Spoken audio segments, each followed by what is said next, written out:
Magandang araw mga kamarsi! Nagpunta pala ako ng Fiberblaze para mag-inquire.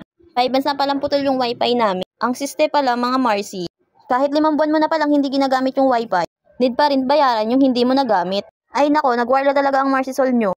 Sabi ko wag na lang, paano? 5,000 ba naman yung pinapabayaran sa akin? 1 buwan lang naman yung nagamit namin dun.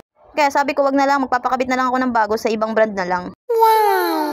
Magkagaling ko pala ng Fiberblaze, sinundo ko na rin yung anak ko. Pagdating namin ng bahay, inasikaso ko naman palitan yung sofa cover namin. Sobrang tagal na rin kasi nun, mga 2 weeks na bago ako nagpalit. Bali, ito munang isa yung pinalitan ko. Tapos, winalisan ko na rin yung likod niya kasi madumi-dumi na rin eh. Marami ng alikabok. Halatang di nagwawali sa likod ng marsisol nyo, no? Yung harap lang ang winawalisan, sobrang dami ng kalat. Pagtapos ko dun sa isa, ito naman ang sinunod ko. Ay nako, di talaga natatapos ang trabaho ng marsisol nyo. Sobrang liit lang naman ang bahay namin pero sobrang dumi. Iba talaga pag may toddler. Grabe magkalat. Huwag ka magreklamo, uy, ginusto mo yan, di ba? Gusto mo pang dagdagan, di ba? What? Uy, walang ganun. Pero okay lang magkalat sila mga kamarsi. Okay lang maglinis ako araw-araw.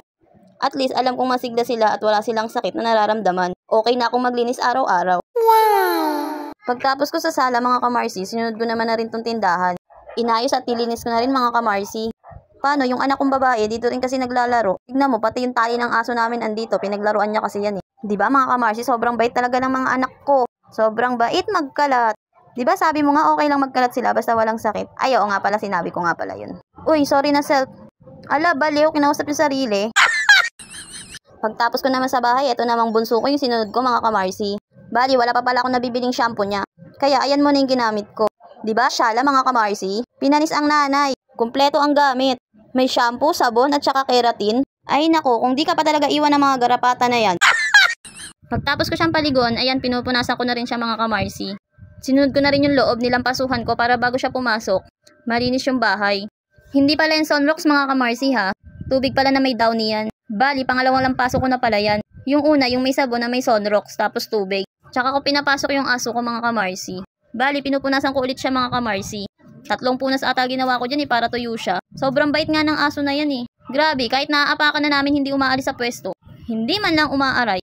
Paano? Ang hilig kasi umiga niyan sa daanan, sa may mga pinto. Kaya ayun, di ko namamalayan, minsan naaapakan ko na siya. Tapos yung anak kong babae, sinasakyan pa siya palagi. Bali, binigay lang pala yan sa amin.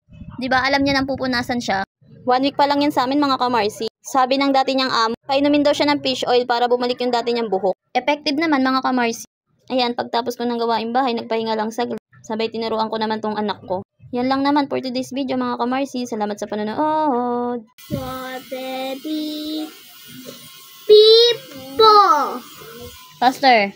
People.